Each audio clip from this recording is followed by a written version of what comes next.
Me llamo Elena Vargas y tenía 34 años cuando toda mi familia decidió que les había robado. Mis abuelos murieron un martes en una avioneta que nunca llegó a la boda a la que se dirigían. Me lo dijo mi hermano Tomás por teléfono. Antes de preguntarme si estaba bien, me preguntó por el testamento. 6 días después, el abogado leyó el documento en voz alta y cada cabeza en aquella sala se giró hacia mí como si fuera una ladrona. Creí que el funeral sería lo más difícil. Después llegaron con un camión de mudanzas y entendí que el funeral había sido apenas el comienzo.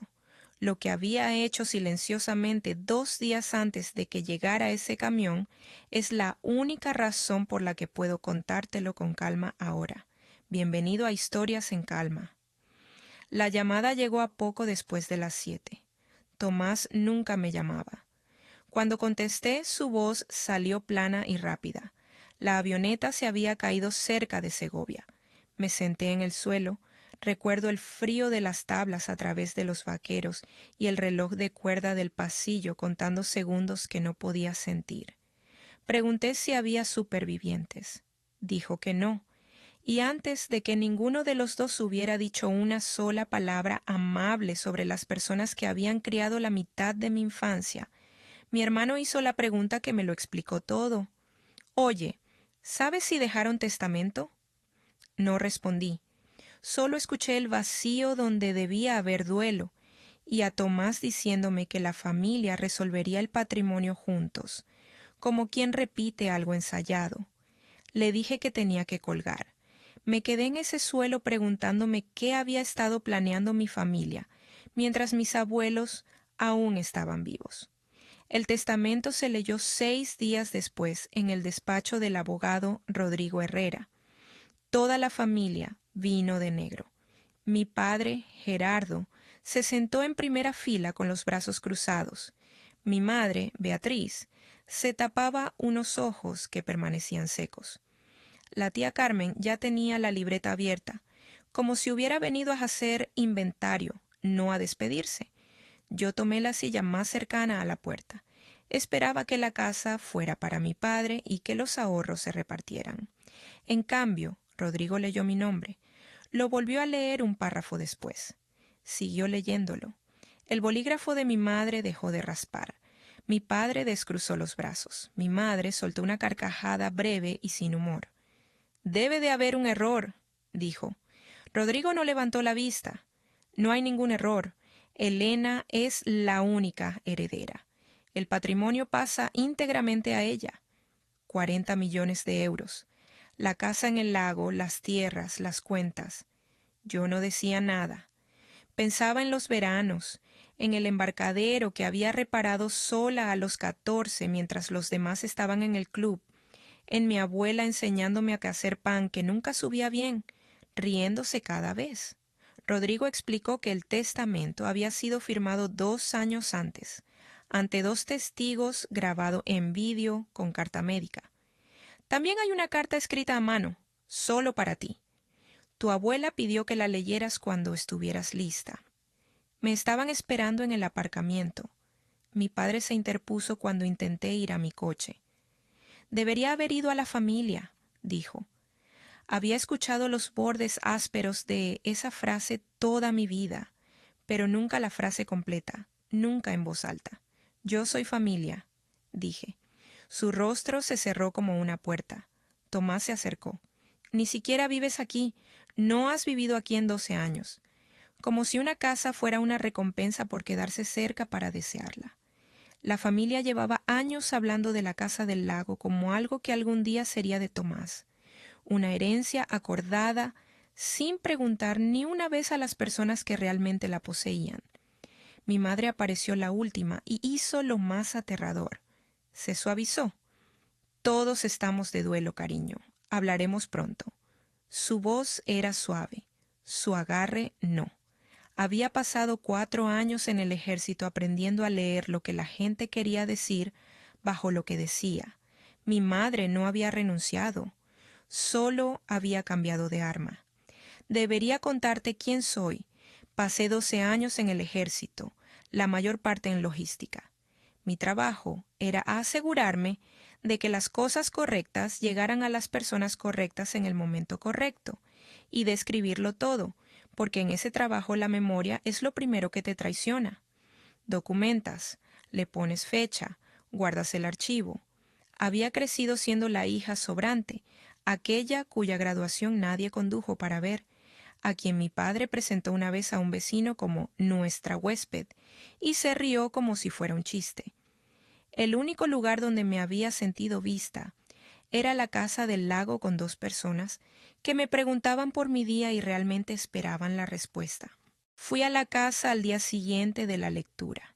El agua lamía las estacas del embarcadero con ese ritmo lento con el que me había quedado dormida de niña. La lavanda de mi abuela seguía floreciendo a lo largo de la barandilla, un poco salvaje sin ella. El reloj de cuerda del pasillo seguía haciendo tac, fiel, como si no hubiera escuchado las noticias. Le di cuerda, recorrí las habitaciones y me permití llorar. Tomé una decisión. Iba a vivir aquí. Estaba a mitad del tercer viaje con cajas cuando vi el papel en la encimera de la cocina, con la letra de mi madre. Corto y frío. Reunión familiar el domingo. Preséntate. No era una pregunta, era una orden dejada en la casa de los muertos. Fui a la reunión porque evitarla solo la retrasaría. Mi madre hizo el discurso. El dinero lo gestionaría la familia. Una parte cubriría su préstamo de una aventura inmobiliaria que nadie mencionaba, otra ayudaría a Tomás y a su esposa embarazada. La casa del lago iría a Tomás. Luego se inclinó. Fírmala, Elena. Haz lo correcto. Mi padre con certeza fría, Tomás con codicia nerviosa, mi madre con esa calidez húmeda y armada. Esperaban que se diera. La vieja Elena lo habría hecho. Sentí el tirón incluso entonces. Lo sostuve un momento. Luego dije la única cosa verdadera que tenía. Necesito leer una carta primero. La sala quedó en silencio absoluto. Me levanté y los dejé con el aire enfriándose. La campaña empezó el lunes. Mensajes de parientes de los que no había sabido nada en años. Una tía sobre cómo la abuela habría querido la unión familiar, un primo con fotos antiguas mías en el lago, mi madre con un versículo sobre la generosidad, Tomás con una ecografía y una sola línea. Piensa en él. Ninguno preguntó cómo estaba yo. Reconocí el patrón. Hice un archivo, capturé cada mensaje con fecha y no respondí a ninguno. Hacía café. Daba cuerda al reloj. La tía Carmen me llamó el jueves. La familia está preparada para impugnar el testamento. Influencia indebida. 2 ancianos vulnerables y una nieta que se lo llevó todo. Una impugnación podía durar 1 año y agotar el patrimonio en honorarios. Carmen contaba con que me asustara, pero su impaciencia la traicionó. Añadió en voz baja. Tu madre necesita que esto se resuelva antes de que el banco actúe. Lo anoté. Mi madre se estaba ahogando. Llamé a Rodrigo a la mañana siguiente. Escuchó todo sin interrumpirme. El testamento es tan sólido como puede serlo. 2 testigos, un vídeo de la firma, una carta médica del mismo día. La carga de la prueba recae sobre ellos. No tienen nada salvo sus sentimientos. Hizo una pausa. Tu abuelo incluyó una cláusula de no impugnación. Cualquiera que impugne y pierda, pierde también lo que tus abuelos les dejaron, 20.000 euros a cada uno. Ramón insistió. Dijo que era una prueba. Anoté cada palabra. Mi abuelo había colocado una silenciosa trampa cebada con exactamente el tipo de dinero que mi familia no podía dejar pasar. No me sentí triunfante, me sentí comprendida. ¿Por qué yo? Pregunté. Tus abuelos hablaban mucho de ti. Notaron cosas. La graduación a la que nadie asistió, el día que volviste de permiso y tu padre te llamó la huésped delante de todos. Y tú sonreíste y ayudaste con los platos. Juana llevaba un diario. Ramón guardaba cartas. Querían un registro. Habían estado observando todo el tiempo. Vinieron al lago un sábado sin avisar. Encontré a mi padre y a Tomás. paseando por la propiedad con cinta métrica, sacando fotos. Habían pisoteado la lavanda de mi abuela para conseguir mejor ángulo y el olor roto flotaba en el aire. Les dije que se marcharan. Tomás miró las cajas apiladas en la ventana delantera y se ruborizó. Ahora sí vivía allí. Sobre la encimera mi padre había dejado la tarjeta de un agente inmobiliario apoyada contra el salero, como una bandera en tierra que ya consideraban suya. Esa noche leí la carta. Estaba en la Biblia de cuero de mi abuela, entre las páginas de los Salmos. Me senté en el borde de su cama, con el olor a lavanda llegando por la ventana abierta. No desperdició palabras. Me dijo que me quería, y luego me dijo por qué confiaba en mí. Una lista de cosas pequeñas que yo había olvidado haber hecho. Arreglaste el embarcadero el verano que tenías 14 años, sola, en 2 días, y nunca se lo dijiste a nadie. Les mandaba una tarjeta cada Navidad desde donde el ejército me tuviera. Eres la única que nunca nos pidió nada. Así supimos. Y cerca del final, la línea que se me quedó dentro. Úsalo de una manera de la que estuviéramos orgullosos. Sabrás lo que eso significa. La familia no son las personas que comparten tu nombre.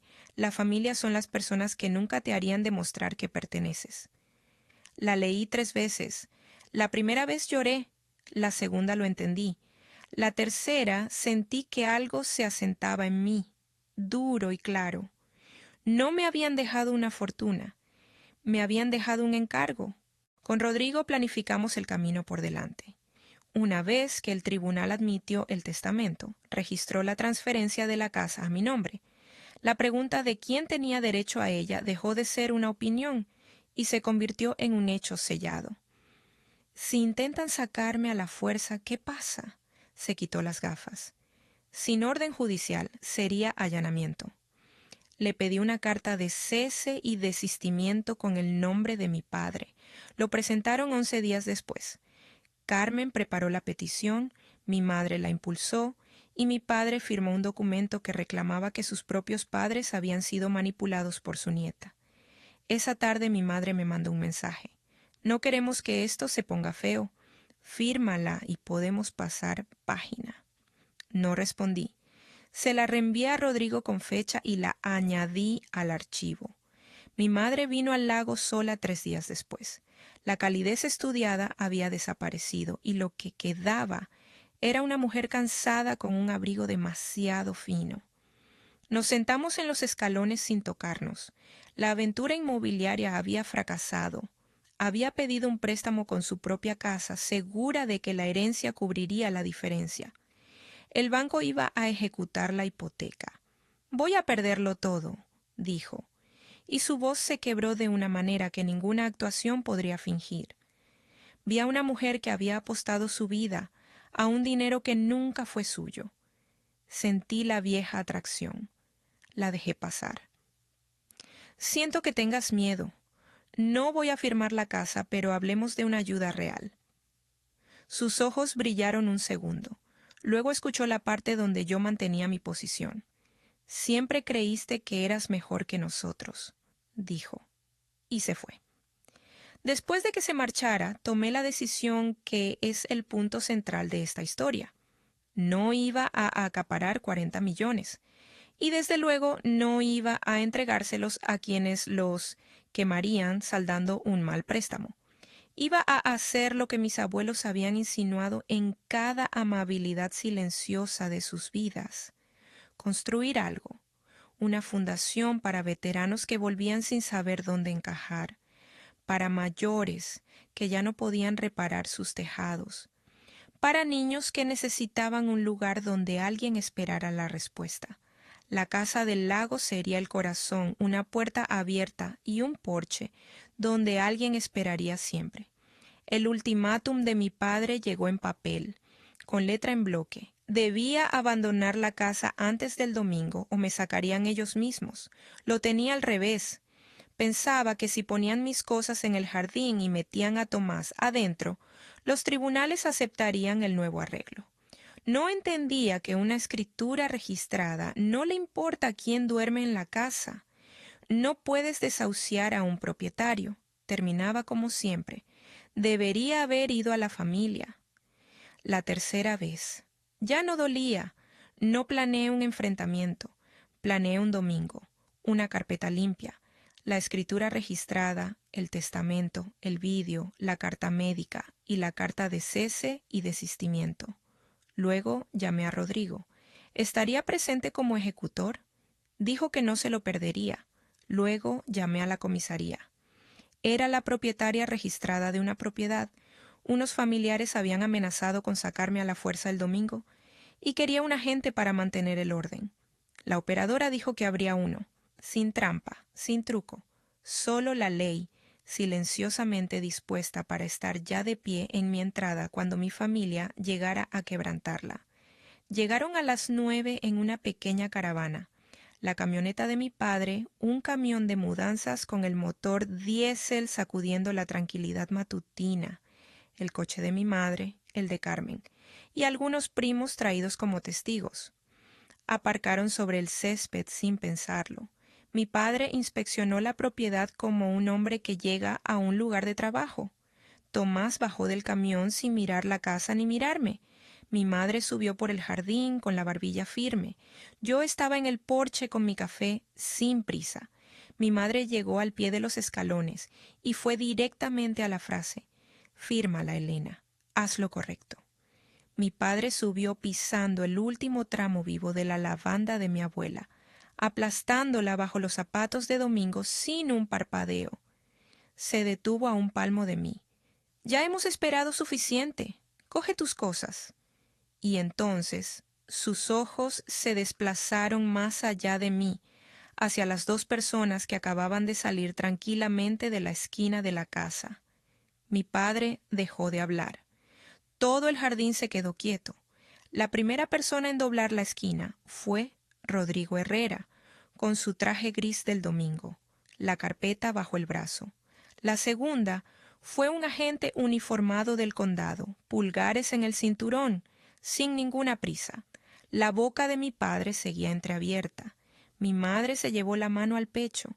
Dejé el café en la barandilla, cogí la carpeta y bajé los escalones. No alcé la voz. He descubierto que casi nunca hace falta. Este es Rodrigo, el ejecutor del patrimonio, y este es el agente Reyes. Les pedí a ambos que estuvieran aquí. Le entregué la carpeta a mi padre. No la cogió. La sostuve hasta que el silencio le obligó. Esa es la escritura registrada. Ese es el testamento. Esa es la carta médica. Y ese es el vídeo de tus padres firmando en el despacho de Rodrigo. El agente Reyes habló entonces fácil y llano. Esta propiedad es legalmente suya. Cualquier intento de sacarla a ella o a sus pertenencias es allanamiento, y lo trataré como tal. El camión tiene que marcharse. Fue Rodrigo quien entregó la parte que les quitó el aire. Sacó una sola página y la sostuvo para que mi padre viera su propia firma en la petición. Cuando presentaron la impugnación, caminaron hacia la cláusula de no impugnación que Ramón construyó en este testamento. Si la mantienen y pierden y perderán, no tienen pruebas y hay un vídeo que los entierra, perderán cada euro que él les dejó. Un juez dirá la última palabra, Gerardo.